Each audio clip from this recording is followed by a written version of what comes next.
Puji Tuhan, hari ini kita akan berbicara dengan satu topik yang sangat penting bagi kita, yaitu tentang makna kekristenan. Saudara-saudara yang kekasih di dalam Tuhan, ada banyak orang Kristen yang tidak memahami, yang tidak mengerti apa makna kekristenan. Oleh sebab itu, saudaraku yang sama Tuhan, malam hari ini kita akan membicarakan atau malam ini kita akan membahas tentang apa makna kekristenan itu, sehingga kita tidak menjadi orang-orang Kristen yang salah kaprah dalam hidup kita. Ya, jadi malam ini kita akan membahas tentang 3 makna kekristenan. Yang pertama, kekristenan bukan berbicara tentang agama, tetapi tentang persiapan kita untuk kekekalan. Saudara yang kekasih di dalam Tuhan, kalau seseorang itu hanya menjadikan kekristenan sekedar agama, maka saudara, dia tidak ada bedanya dengan orang yang beragama, agama yang lain. Jadi saudara, agama itu punya persamaan semua saya lihat. Umumnya agama punya satu kesamaan, yaitu apa saudara? Agama itu mengajarkan moral. Amin? Ya. Jadi baik agama Kristen mengajarkan moral yang baik, ya. Agama Islam pun, agama Buddha, agama Hindu dan agama-agama yang lain itu umumnya mengajarkan tentang bagaimana supaya manusia itu bisa punya moral yang baik. Tetapi saudara kuinsam Tuhan, kekristenan bukan sebatas pengajaran tentang moral. Ya. Tetapi kekristenan itu merupakan persiapan bagi kita untuk hidup kekal nanti, saudara. Kekristenan itu merupakan persiapan bagi kita untuk kehidupan sesudah kematian. Jadi saudara, kehidupan sebelum kita mati itu terbatas. Kehidupan sebelum kita mati itu sementara. Tapi kehidupan setelah kita mati itu kekal, tidak terbatas, abadi, saudara. Dan kehidupan atau keberadaan kita setelah kita di alam kekekalan, setelah kita mati, maka saudara itu hanya ada, kalau tidak di neraka ya di surga. Maka dari itu saudaraku yang kekasih dalam Tuhan, kekristenan bukan sebatas pengajaran-pengajaran supaya kita bisa punya moral yang baik, tetapi kekristenan itu memberikan jaminan kepastian keselamatan bagi kita. Amin. Kekristenan itu memberikan jaminan kepada kita bahwa kalau kita percaya kepada Yesus Kristus, maka saudara ada keselamatan yang dapat kita terima.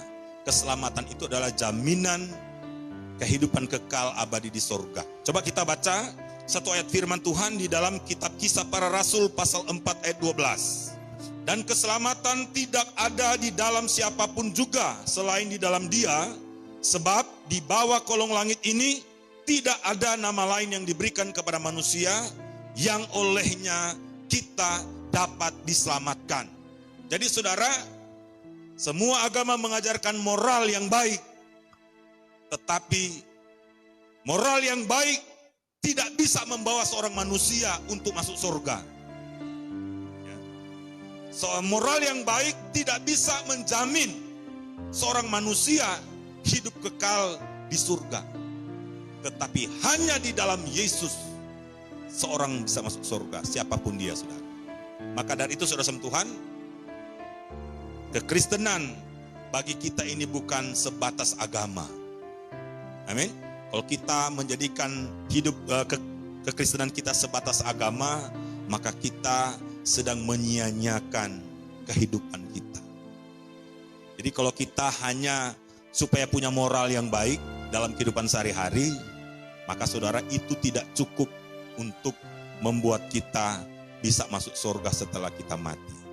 Tetapi hanya di dalam Yesus ada jaminan bagi kita bahwa kalau kita mati, kapanpun kita akan masuk surga. Amin. Amin. Maka saudara Tuhan, apapun yang terjadi, apapun kondisinya, jangan sampai kita meninggalkan atau menanggalkan keyakinan dan kepercayaan kita kepada Yesus. Karena kepercayaan kepada Yesus tidak hanya sebagai pertanda kita menjadi Kristen, tidak, saudara. Kalau hanya sebatas itu nggak ada artinya. Tetapi kepercayaan kepada Yesus adalah jaminan bagi kita bahwa kalau kita mati kapanpun dan dimanapun, kita akan masuk surga. Berikan tepuk tangan bagi Tuhan, saudara. Berikan tepuk tangan bagi Tuhan. Ini sangat penting bagi kita, saudara. Karena banyak orang punya konsep yang salah. Ya, mereka pikir Kristen cuma agama. Ya, jadi kalau dia tidak lagi percaya kepada Yesus, dia pikir tidak masalah. Saudara, itu sangat bermasalah. Ya, memang waktu masih hidup di bumi mungkin itu tidak menjadi masalah. Tetapi setelah orang itu meninggal, itu akan jadi masalah besar bagi dia. Karena satu-satunya jalan untuk bisa masuk surga, ya, satu-satunya jalan, satu-satunya cara untuk bisa hidup abadi di surga hanya di dalam Yesus. Itu yang sangat penting, saudara. Ya. Kemudian yang kedua, kekristenan bukan berbicara tentang bagaimana mendapatkan pengetahuan akan Tuhan, tetapi tentang bagaimana mengenal Tuhan. Ya. Jadi kekristenan itu bukan berbicara bagaimana kita bisa mempelajari dan mendapatkan pengetahuan tentang Tuhan. Tetapi lebih daripada itu, kekristenan adalah sarana bagi kita untuk bisa mengenal Tuhan, untuk bisa memiliki pergaulan dengan Tuhan. Saudaraku yang kekasih di dalam Tuhan, untuk memiliki pengetahuan tentang Tuhan, tidak perlu jadi Kristen pun bisa, saudara. Ya, orang beragama lain pun bisa punya pengetahuan tentang Tuhan. Ya kan? Saya, saudara sentuhan, di internet saya suka juga nonton, saya suka baca orang yang bukan Kristen tapi mereka punya pengetahuan tentang Alkitab, ya kan? Yang sering mereka gunakan untuk debat gitu loh, ya, debat dengan orang Kristen. Mereka tahu, saudara, mereka pelajari Alkitab, tapi itu hanya jadi sebatas pengetahuan. Jadi Bapak Ibu Saudara, tidak salah kita punya pengetahuan tentang Tuhan. Tetapi kalau kita menjadi Kristen hanya sebatas mengetahui tentang Tuhan, maka saudara sentuhan, hidup kita sia-sia. Ya.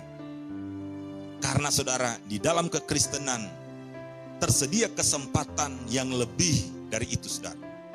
Tuhan memberikan kesempatan kepada kita bukan sebatas supaya kita banyak tahu tentang Dia, tetapi supaya kita mengenal Dia. Amin. Supaya kita mengalami pengalaman dengan Tuhan secara nyata. Supaya kita bisa mempunyai hubungan yang baik, hubungan yang dekat dengan Tuhan. Ya. Jadi kalau kita melihat tokoh-tokoh Alkitab, mereka adalah orang-orang yang punya pengalaman dengan Tuhan. Ya, mereka bertemu dan bergaul dengan Tuhan. Dan saudara, prinsip tersebut masih berlaku sampai hari ini. Ya, kita harus sampai pada tahap di mana kita mengenal Tuhan. Ya, bukan sebatas mengetahui, tetapi kita harus mengenal Tuhan. Mari kita baca di dalam kitab Filipi pasal 3 ayat 10. Ya. Filipi pasal 3 ayat 10 dikatakan, yang ku kehendaki ialah mengenal Dia dan kuasa kebangkitannya dan persekutuan dalam penderitaannya, di mana aku menjadi serupa dengan Dia dalam kematiannya. Jadi di sini kita harus mengenal Dia, kita harus mengenal Tuhan. Jadi proses pengenalan itu akan terjadi kalau ada pertemuan, kalau ada pergaulan. Betul? Ya. Jadi saudara sentuhan, kita tahu misalnya ya, saya kasih ilustrasinya, kita tahu Presiden Jokowi siapa. Kita mungkin bisa menjelaskan profil Presiden Jokowi. Tapi sebenarnya kita tidak kenal Presiden Jokowi dan Presiden Jokowi tidak kenal dengan kita. Ya. Bagaimana kita mau kenal? Ketemu aja nggak pernah. Siapa yang sudah pernah ketemu Presiden Jokowi? Angkat tangan, saudara. Ada? Nggak ada ya? Termasuk saya pun.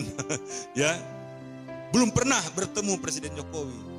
Tapi tahu tentang Presiden Jokowi. Kalau disuruh menjelaskan profil Presiden Jokowi, saya bisa memberikan penjelasannya. Walaupun saya tidak pernah ketemu, tidak pernah ada pergaulan dengan beliau. Nah, saudaraku yang kekasih di dalam Tuhan, di dalam kekristenan pun, kalau kita hanya sampai di tahap tahu tentang Tuhan, maka saudara, kita sebenarnya belum kenal Tuhan. Karena pengenalan itu membutuhkan pertemuan dan pergaulan. Amin. Saudara, tidak jaminan seseorang itu S1, S2, S3 di teologi, tidak jaminan dia kenal Tuhan, ya. Karena memang pengetahuan itu bisa didapat lewat proses belajar.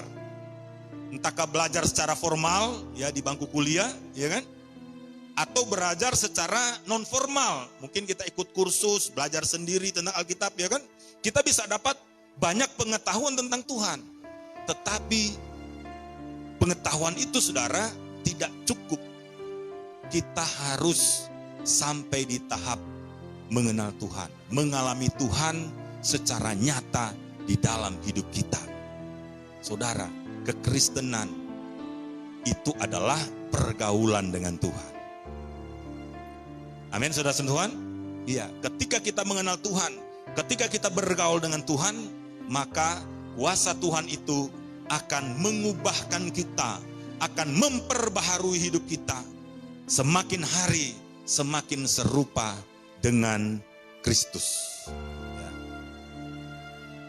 Jadi Bapak Ibu Saudara, kalau kita lihat tokoh-tokoh di Alkitab, ketika mereka bertemu dengan Tuhan, mereka mengalami pengalaman dengan Tuhan, mereka kemudian bergaul dengan Tuhan, dan mereka diubahkan hidupnya oleh Tuhan. Ya. Saya juga, saudara, punya pengalaman ketika saya mengalami pengalaman secara nyata dengan Tuhan, kemudian bergaul dengan Tuhan, maka Tuhan mengubahkan hidup saya. Ya. Sebelum saya mengalami pengalaman dengan Tuhan, ya saya adalah seorang anak yang susah diatur, saudara, di keluarga. Tapi saudara, waktu saya kelas 2 SMA, saya bertemu dengan Tuhan, saya mengalami pengalaman dengan Tuhan, ya. Kemudian waktu saya dibaptis, sejak saat itu hidup saya berubah. Waktu saya dibaptis selam, ya, hidup saya berubah, kelakuan saya berubah, ya kan? Dan dua atau tiga kali saya ingat saya ceritakan firman Tuhan kepada orang tua saya, ya kan? Dan puji Tuhan mereka juga langsung ikut, langsung dibaptis selam juga, karena mereka melihat anaknya yang susah diatur itu bisa berubah, saudara, ya kan? Berubah jadi baik, ya kan? Berubah jadi jadi dengar-dengaran, saudara. Mereka cepat, saudara. Ya puji Tuhan, mereka juga bertobat dan dibaptis selam. Jadi, dan ketika saya mulai bergaul dengan Tuhan, saya banyak diubahkan Tuhan. Jadi saudara Tuhan, pengalaman dengan Tuhan akan mengubah hidup kita menjadi semakin hari semakin serupa dengan Dia, dengan Kristus. Amin. Maka dari itu saudara, kita harus mengusahakan supaya kita bisa sampai pada tahap bergaul dengan Tuhan, mengalami pengalaman dengan Tuhan secara nyata. Bagaimana caranya kita bergaul dengan Tuhan? Ya lewat kita giat beribadah, mungkin kita harus giat berdoa pribadi dan sebagainya, saudara. Jadi intinya kita harus berusaha, berdoa dan berusaha supaya kita bisa mengalami Tuhan secara nyata di dalam hidup kita. Katakan amin, saudara. Karena kekristenan itu bukan sebatas kita tahu tentang Tuhan, tetapi kita harus mengalami Tuhan secara nyata di dalam hidup kita. Yang ketiga, saudara, kekristenan bukan berbicara tentang bagaimana untuk hidup senang, tetapi tentang hidup melakukan kehendak Bapa di sorga. Jadi saudara Tuhan, banyak orang Kristen juga punya konsep yang keliru tentang kekristenan. Banyak orang Kristen punya konsep bahwa yang penting sudah percaya Yesus, ya kan? Maka di dalam hidup, dia hidup suka-suka dia. Dia hidup untuk memuaskan kesenangannya secara manusiawi. Ya. Dan dia berpikir setelah mati masuk surga karena percaya Yesus. Jadi saudaraku yang kekasih Tuhan, memang kekristenan itu tujuan utamanya bukan supaya kita hidup senang. Hidup maksudnya senang seperti konsep orang dunia. Ya kan? Nah, kaya, sehat, kemudian bisa kemana-mana, ya kan? Ya, itu kan konsep hidup senang menurut dunia. Ya. Jadi banyak orang-orang berkonsep seperti itu. Ya, kalau ikut ya jadi Kristen, ikut Tuhan, ya, diberkati secara finansial, kemudian diberkati secara kesehatan, dan diberikan kebebasan waktu untuk ya bisa kemana-mana, ya kan, cari hiburan dan sebagainya. Ya, menjalani kehidupan yang seperti ini, dan kemudian waktu saatnya mati masuk surga karena percaya Yesus. Saudara, orang yang seperti ini adalah orang yang salah kaprah. Ya. Coba kita baca di dalam Matius 7 ayat 21 sampai 23. Jadi Bapak Ibu, ayat ini berbicara tentang orang Kristen, orang yang sudah percaya Yesus, orang yang sudah percaya Tuhan. Di dalam ayat 21 dikatakan, ya, coba ayat 21, bukan setiap orang yang berseru kepadaku, Tuhan, Tuhan, akan masuk ke dalam kerajaan sorga, melainkan dia yang melakukan kehendak Bapakku yang di sorga. Jadi saudara, ya, percaya kepada Yesus itu tidak salah. Tetapi setelah kita percaya Yesus, kita harus melakukan perbuatan, ya, kita mengerjakan kehendak Bapa di sorga, kehendak Tuhan di dalam hidup kita. Jadi percaya Yesus itu baru langkah pertama, saudara. Masih ada langkah kedua, masih ada langkah ketiga, masih ada langkah keempat, dan seterusnya yang harus kita lakukan. Ya. Dimana setelah kita percaya, kita harus melakukan kehendak Bapa kita yang di sorga. Supaya waktu kita meninggal, waktu bertemu Tuhan, seperti di ayat 23, coba tampilkan ayat 23. Ya.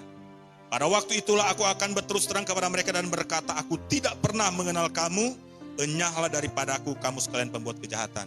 Jadi supaya waktu kita bertemu Tuhan, kita tidak ya mengalami seperti yang dikatakan di ayat ini, ditolak oleh Tuhan, tetapi kita diterima dan dipersilahkan masuk ke surga yang menjadi harapan kita. Jadi Bapak Ibu Saudara, tujuan kita yang utama adalah supaya kita melakukan kehendak Tuhan atau kehendak Bapa kita yang di sorga. Dan sebagai hasil atau upah dari kita berusaha melakukan kehendak Tuhan dalam hidup kita adalah Tuhan akan memberkati kita. Amin. Memberi kita kekayaan. Amin. Karena Tuhan tahu kita butuh kekayaan juga, saudara. Tuhan mau kekayaan itu jangan jadi tujuan utama. Katakan amin, saudara. Kekayaan itu adalah upah atau hasil dari kita melakukan kehendak Tuhan. Jadi itu yang benar, saudara. Coba kita baca dulu ayat yang selanjutnya di dalam Kejadian 22 ayat 15 sampai 18. Jadi ketika Abraham melakukan perintah Tuhan, ketika Abraham melakukan kehendak Tuhan, meskipun kehendak Tuhan itu sangat berat baginya sebagai seorang ayah, di mana dia harus mengorbankan anaknya Ishak sebagai korban bakaran di Bukit Moria. Tapi saudara, sekalipun berat, Abraham taat melakukan. Dan ternyata Tuhan hanya menguji Abraham. Ternyata Tuhan hanya mengetes Abraham. Dan akhirnya Ishak tidak jadi dikorbankan, gantinya adalah domba jantan yang Tuhan sudah sediakan. Dan setelah itu Tuhan mengatakan apa? Aku bersumpah demi diriku sendiri. Ya. Coba ayat 17 ayat 16 ya. Jadi katakan, katanya, aku bersumpah demi diriku sendiri, demikianlah firman Tuhan. Karena engkau telah berbuat demikian, dan engkau tidak segan-segan untuk menyerahkan anakmu yang tunggal kepadaku. Ayat 17. Ya. maka aku akan memberkati engkau berlimpah-limpah, dan seterusnya. Jadi ketika Abraham melakukan kehendak Tuhan, maka upahnya, maka hasilnya, Tuhan sampai bersumpah akan memberkati dia. Bukan cuma Abraham yang masuk dalam sumpah Tuhan akan diberkati, keturunannya, saudara. Amin. Jadi Bapak Ibu Saudara, kalau kita berusaha hidup berkenan di hadapan Tuhan, berusaha melakukan kehendak Tuhan dalam hidup kita, maka hidup kita akan diberkati Tuhan, upah dan hasilnya ya. Dan anak cucu keturunan kita akan terus diberkati Tuhan. Jadi saudara Tuhan, kekristenan yang pertama tidak berbicara tentang agama, ya, tetapi berbicara tentang persiapan kita untuk hidup kekal nanti. Yang kedua, kekristenan bukan berbicara bagaimana kita bisa mengetahui, ya, atau mendapatkan pengetahuan tentang Tuhan, tetapi kekristenan adalah bagaimana kita bisa mengalami pengalaman dengan Tuhan. Amin. Bagaimana kita bisa bersekutu dengan Tuhan. Dan yang ketiga, kekristenan bukan berbicara ya tentang bagaimana supaya kita bisa hidup senang dalam hidup kita di bumi ini, tetapi bagaimana supaya kita bisa hidup melakukan kehendak Tuhan.